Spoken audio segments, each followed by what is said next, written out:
네, 앞서서 이제 식품에 관련한 내용들 살펴보았고요. 이번에는 이제 화장품 부분 저희가 이제 살펴보고자 하는데요. 먼저 이제 미국 시장에 한국 화장품이 인기가 점점 높아지고 또 한국에서 수입과 수출이 늘어나시고 하면서 이제 작년 코로나 이후로 조금 주춤하다가 올해부터는 이제 조금씩 나아지면서 화장품 업계도 활기를 띨 거라고 예상이 됩니다. 앞으로 이제 수출 준비를 하시거나 지금 현재 수출하고 계시는 업체에서도 이제 이런 화장품 등록 부분, 그리고 주의해야 하실 사항들, 그리고 라벨링 표기 부분, 그리고 실험 부분에 대해서 조금이나마 도움이 되어 드릴 수 있도록 살펴보도록 하겠습니다. 화장품은 FDA 시판 전 승인 또는 시설 등록, 성분 보고의 필수 대상은 아닙니다. FDA 규정을 완전히 준수하여 화장품과 성분이 안전하고 적절하게 라벨이 부착되어 있는지 확인하는 것은 회사의 책임입니다. 일단은 뭐 식품처럼 뭐 화장품을 수출하시기 전에 반드시 등록해야 되는 그런 필수 대상은 아니지만 미국에는 BCRP라는 프로그램이 있어서 Voluntary Cosmetic Registration Program이라고 업체가 이제 자발적으로 이제 제조업체 및 포장업체 그래서 이제 자발적으로 화장품 등록을 할 수 있는 프로그램이 있고요. 그리고 이 프로그램 안에는 이제 성분도 이제 FDA 보고할 수 있는 CPIS라는 그런 두 가지 프로그램으로 나눠져서 있는데 한 가지만 참여할 수도 있고 두 부분도 참여할 수 있도록 되어 있습니다. 그리고 화장품은 반드시 이제 등록하는 대상이 아니기 때문에 이 부분들은 모두 회사의 자발적인 등록으로 이루어지고 있습니다. 네, 그래서 BCRP 등록을 했다고 이제 이런 화장품 등록이 FDA 승인을 받았거나 뭐 허가를 받은 제품이라는 그런 내용이 아니고 그냥 일반적인 등록이기 때문에 만약에 오해의 소지가 있는 뭐 승인이라든가 그런 문구를 표기했을 때 문제가 될 수도 있으니까 그런 부분은 또 조심하시고 주의하시기 바랍니다. 화장품은 이제 처음에 화장품 제품을 딱 보았을 때 이게 화장품에 속하는 건지 의약품에 속하는 건지 일단 그거를 먼저 구분하셔서 진행하셔야 되는 게 가장 중요하고요. 제품 라벨 표기에 따라서 일부 화장품은 의약품일 수도 있습니다. 화장품도 되고 의약품인 경우 화장품과 의약품 모두에 대한 규정 요건을 준수해야 합니다. 제품이 의약품이거나 화장품과 의약품 모두인 경우 의약품 등록은 반드시 진행하셔야 합니다. 화장품의 라벨이 거짓이거나 오해의 소지가 있는 경우 필수 라벨 정보가 포함되지 않는 경우, 용기가 기만적인 방식으로 만들어지거나 채워지는 경우 화장품은 잘못된 브랜드로 간주되고 또 미국으로 수출하실 때 통관에 문제가 될 수 있습니다. 네, 그래서 화장품과 의약품의 정의가 되게 중요한 부분인데요.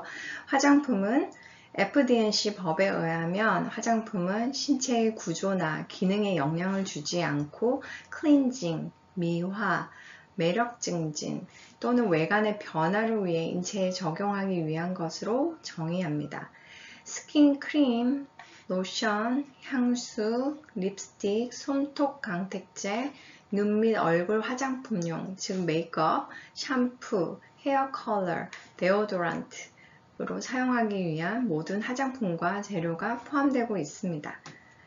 그렇지만 이제 의약품으로 간주되는 화장품 같은 경우는 화장품이기도 하지만 질병을 진단, 치료, 완화 또는 예방을 목적으로 하는 제품이거나 인체의 구조 또는 기능에 영향을 미치는 제품들은 의약품으로 간주되며 의약품 및 화장품 법조항을 모두 준수하도록 합니다. 의약품인 화장품인 제품의 예로는 불소가 포함된 충치 예방 치약, 일광 화상을 방지하기 위한 자외선 차단제, 그리고 비듬 방지 샴푸 등이 있습니다. 네, 이런 의약품이거나 의약품이면서 화장품인 제품들은 FDA OTC 드러그 등록이 반드시 요구되고 있습니다. 먼저 이제 의약품 부분에 해당하는 화장품부터 이제 살펴보도록 하겠는데요. OTC라고 불리는 오버 더 카운터 의약품 같은 경우는 의사의 처방전 없이 소비자들에게 제공되는 의약품을 말하고, 여드름 치료제에서 체중 조절 의약품에 이르기까지 OTC 치료제에는 80개 이상의 치료 범주가 있습니다. 제품이 의약품이거나 화장품과 의약품인 모두의 경우 의약품 등록을 진행하셔야 합니다. 미국 FDA는 OTC 제품을 승인하지 않지만 FDA OTC 의약품 검토 프로그램의 일환으로 이러한 제품의 성분 및 라벨링을 평가하고 있습니다.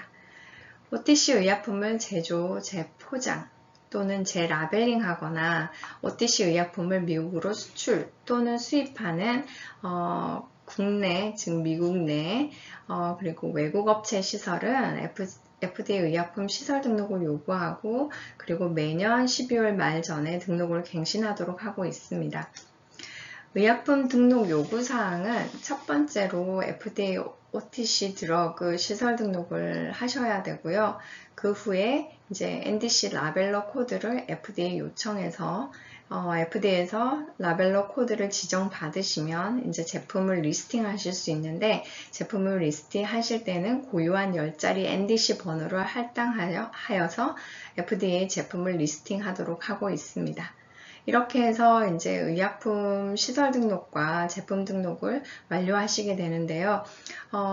FDA에서 작년부터 이제 계속 발표를 해왔었는데, 그동안은 FDA에서 이제 OTC 등록에 대한 그런 FDA 등록 비용을 요구하지 않았는데, 올해부터는 이제 그런 등록 비용도 있다는 사실도 아시고, 네, 등록하시기 전에 반드시 확인하시고 이제 등록 진행을 하시기 바라겠습니다.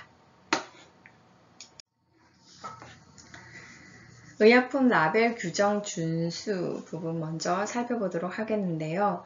OTC 모노그래프라는 게 있습니다. 이 OTC 모노그래프는 신약 적용 대상이 아닌 비처방 약품 마케팅에 대한 규제 표준을 나타내고요. 그 표준은 활성 성분, 라벨링 및 기타 일반 요구사항을 포함하여 일부 OTC 의약품에 대한 마케팅 조건을 제공하고 있습니다. 해당 모노그래프의 기준을 충족하면 미국 FDA의 OTC 의약품 판매 사전 승인이 필요하지 않습니다.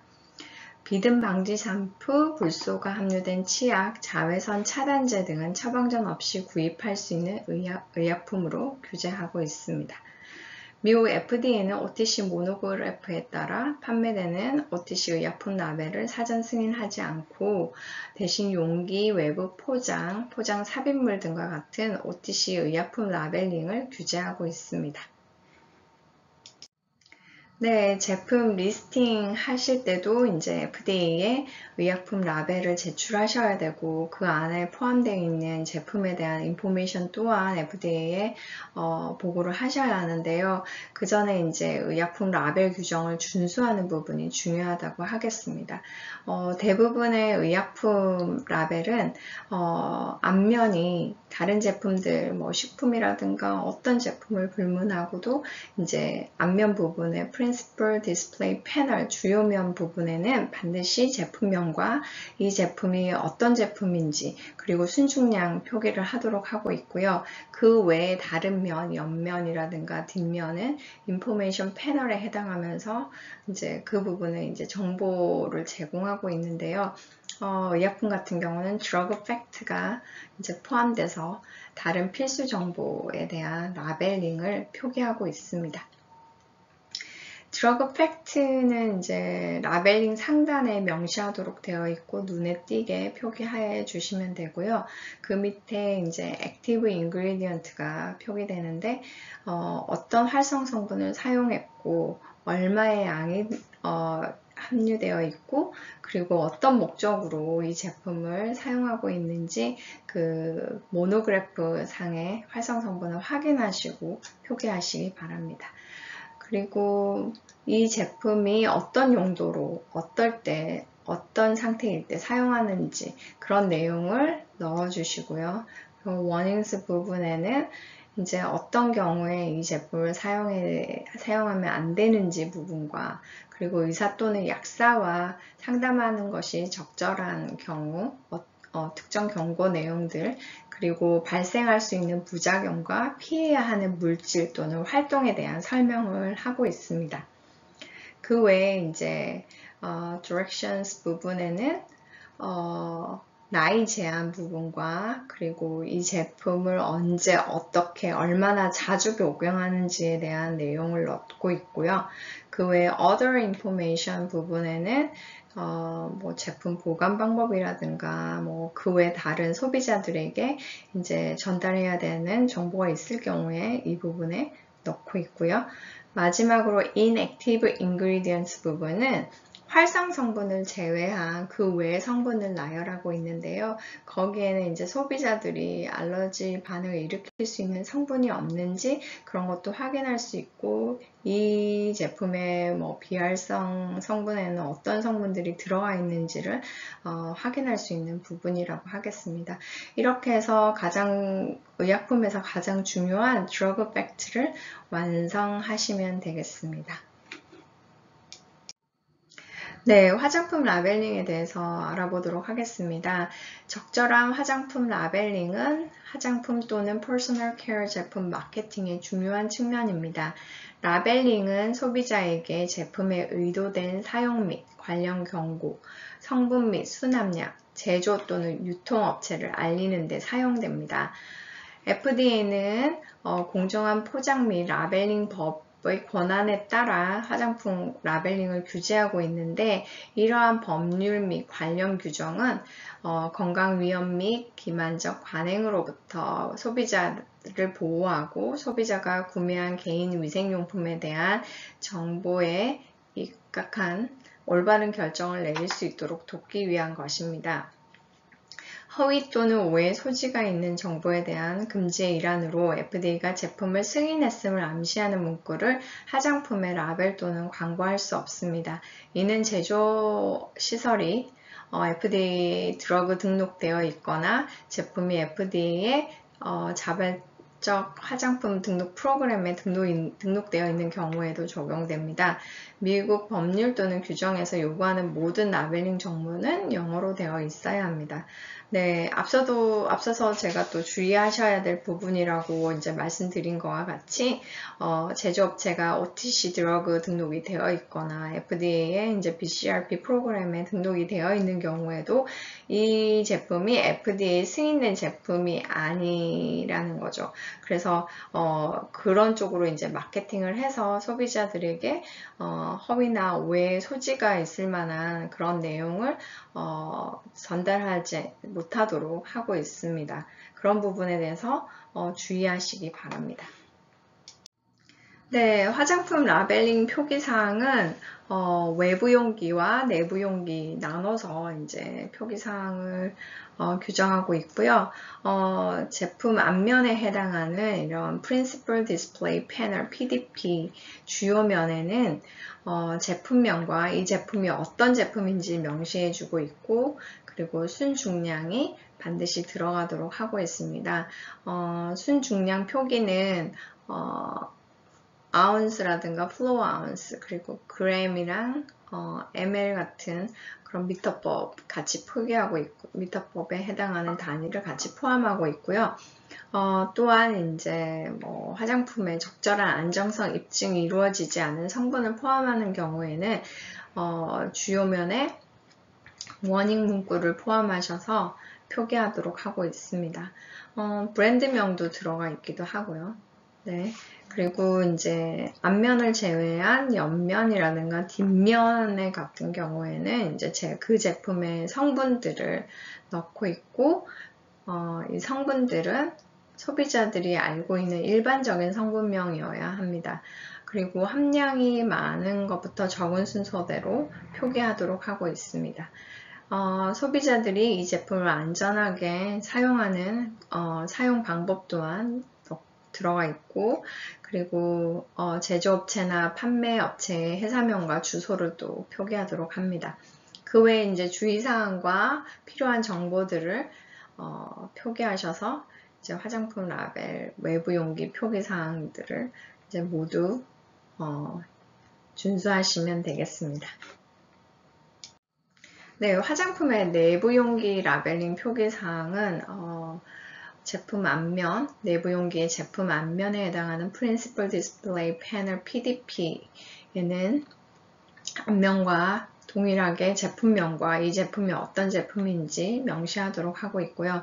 그리고 인포메이션 패널에는 이제 순용량, 안전한 사용 방법, 제조업체 및 판매업체의 회사명과 주소, 그리고 주의사항 및 그 외 필요한 필요 정보에 대한 인포메이션을 넣고 있습니다. 화장품 같은 경우는 이제 가장 중요한 부분이 신체의 구조나 기능에 영향을 주지 않고 이제 외관적인 변화, 앞에서도 말씀드린 것과 같이 클렌징 부분, 그 다음에 얼굴을 이쁘게 하고 매력을 증진시키고 외관의 변화를 위해서 인체에 적용하는 걸로 이제 정의를 내려져 있기 때문에 화장품 라벨 표기하실 때도 이에 해당하는 부분의 효능 효과만 넣으셔야 하고요. 그 외에 이제 대부분 한국에서 오는 제품들, 이제 통관에 문제가 있었던 제품들 같은 경우는 한국에서 대부분 기능성 화장품으로 알려져 있는 미백 효과, 주름 개선 이런 문구들의 효능 효과를 이제 영문으로 번역하셔서 라벨에 표기하시면 그 문구에 따라서 이제 FDA에서는 이 제품을 화장품으로라기보다는 이제 의약품으로 오인할 가능성이 많습니다. 그래서 영문으로 라벨 표기를 하실 때는 외관적으로 좀 얼굴이 환하고 밝게 보인다, 그런 식 표현, 그리고 외관적으로 얼굴이 젊어 보인다, 이런 식으로의 표현은 크게 문제되지 않지만 미백, 주름 개선 이런 식으로 화이트닝이라든가 엔타이 윙클이라는 문구의 효능 효과를 라벨에 표기하시면 뉴 드럭으로 FDA에서 판단할 경우가 많이 생겨서 통관에 어려움이 생길 수도 있습니다. 네, 화장품 안전성 말씀드리기 전에 이제 앞서 말씀드렸던 라벨링 표기 사항 중에 이제 조금 통관 시에 문제가 있었던 사례들과 통관에 문제가 있을 만한 제품들에 대한 내용 조금 더 간략하게 말씀드리고 그에 조금 주의하셔야 될 부분, 참고하셔야 될 부분을 좀 알려드리고 싶은데요. 화장품으로 이제 된 제품 중에서 간단하게 라벨만 수정해서 이제 통관되는 디테인 됐을 때 통관될 수 있는 제품들이 있고 FDA에서 이제 이 제품은 화장품이 아니라 의약품으로 판단이 되면 FDA 등록도 요구되고 그리고 제품 리스팅도 요구됩니다. 그럴 경우에는 단순히 라벨 수정만으로는 FDA에서 받아들여지지 않기 때문에 이런 경우는 한국으로 다시 돌려보내지는 사례가 종종 발생하는데요. 이런 부분을 조금 더 주의하시고 수출하시기 전에 명확하게 이 제품이 화장품인지 의약품인지 확인하셔서 그에 맞는 라벨링을 표기하시기 바랍니다. 그리고 특히 이제 자외선 차단제 같은 경우는 한국에서는 화장품으로 알고 있잖아요. 근데 이제 미국에서는 이게 자외선 차단제는 의약품으로 간주되기 때문에 의약품으로 여겨지고 있기 때문에 이제 드러그 팩트를 포함해서 FDA 등록 그런 걸 모두 준비하시고 난 뒤에 수출 수입을 하시기 바랍니다.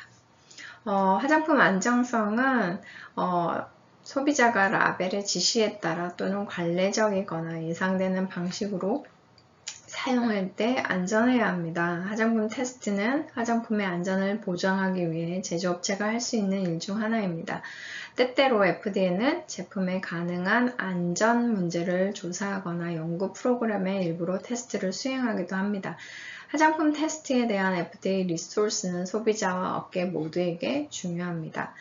FDA는 화장품 및 성분, 색소 첨가제를 제외한 이런 성분들이 시장에 출시되기 전에 사전 승인을 요구하지는 않습니다. 또한 특정 화장품 또는 성분에 필요한 테스트 목록도 정해져 있지 않습니다. 화장품 제조업체, 유통업체는 소비자가 라벨링의 지침에 따라 관례적으로 예상되는 방식으로 사용할 때 제품이 안전한지 확인할 법적 책임이 있고요. FDA는 화장품이 안전하다는 신뢰할 만한 정보가 충족되지 않았을 경우에는 시장에서 화장품 제조업체에 대한 조치를 취할 수 있습니다. 그래서 이제 화장품 안전성에 관한 거는 모두 회사의 책임이기 때문에 제품을 출시하기 전에 충분한 안전성 검사를 통하시고, 그리고 색소 같은 경우는 FDA에서 허가된 성분인지 확인하신 후에 이제 수출이 가능하다고 말씀드리고 싶습니다. 네, 화장품의 안전성과 그리고 기능에 관련된 이제 실험 부분에 대해서 조금 살펴보도록 하겠는데요. 화장품의 안정성을 평가할 수 있는 독성 실험으로는 경구 독성 실험이라든가 흡입 독성 실험, 이런 관련된 독성 실험을 진행하실 수 있고요. 그리고 캘리포니아 스테이트로 수출하시거나 판매하시는 업체들은 중금속과 휘발성 물질 실험도 또 통하시고, 또한 제품 성분 중에 암을 유발하는 성분이 있으시면 캘리포니아 프롭 65 워닝 스테이트먼트를 부착하셔야 하거든요. 이 부분도 이제 미리 확인하시고, 그리고 제품 라벨에 그에 해당하는 성분이 있을 시에는 이제 워닝 스테이트먼트를 표기하도록 하고 있습니다. 미생물 및 유해 미생물을 또 실험하실 수 있고요. 정기검진 박테리아와 진균류 등 해당하는 이것도 이제 실험이 가능하고요. 방부제 효과 실험, 그리고 유통기한 설정 실험, 그리고 안정성 실험, 스테빌리티 테스트라고도 하는데 이런 안정성 실험, 그리고 피부 자극 실험으로 알려져 있는 패치 테스트에 해당하는 스킨 이리테이션 테스팅, 그리고 자외선 차단 지수랑 방수 지수를 라벨에 표기하셨을 경우에는 그에 해당하는 실험을 통해서 이제 제품 라벨에 그 수치를 정확하게 표기하도록 하고 있습니다. 그 외 클리니컬 스터디도 하실 수 있고요. 그리고 색소 첨가제 실험을 또 같이 하실 수 있는데, 이제 메이크업 제품들의 같은 경우는 FDA에서 허가되지 않은 색소에 같은 경우는 이제 가끔 디테인이 돼서 그 해당 색소에 대한 실험을 또 진행하기도 하거든요. 그래서 그 사전에 이제 이런 색소 첨가제에 대한 실험 및 그리고 승인 여부를 확인하셔가지고 이제 수출하실 때 그 부분에 대해서 또 주의를 하시면 좋을 것 같습니다. 그리고 화장품도 마찬가지로 화장품도 다양하고 또 세부적인 내용이 모두 다르기 때문에 해당하는 제품의 구체적인 실험과 인증 부분이 필요하시면 이제 그런 부분에서 궁금하신 점이 있으시면 언제든지 연락을 주시면 이제 해당 제품의 구체적인 실험과 그 인증 부분에 대해서 안내해 드리도록 하겠습니다. 네. 긴 시간 동안 함께 해주셔서 감사합니다. 제품의 공정 과정, 그리고 제품의 안정성 평가, 오늘 말씀드렸던 FDA 등록 부분, 그리고 실험 방법, 라벨링, 규정 준수, 이런 부분들이 그동안 어렵게 느껴지셨을 수도 있는데, 오늘 이 시간에 여러분들에게 도움이 되셔서 이제 앞으로 미국으로 식품과 화장품 수출 시에 이제 이런 준비하셔야 될 사항들을 미리 숙지하셔서 앞으로 식품과 화장품의 수출 증대와 그리고 한국 제품의 우수성, 그리고 한국의 맛을 더욱 많이 알릴 수 있는, 미국 사회에 더욱 많이 알릴 수 있는 계기가 되었으면 하는 바람으로 강연을 마치도록 하겠습니다. 그 외에 이제 세부적으로 필요한 제품에 이제 궁금하신 점이라든가 그리고 다른 문의사항이 있으시면 언제든지 JK 바이오사이언스로 연락 주시면 관련 업무 최선을 다해 도와드리도록 노력하겠습니다. 감사합니다.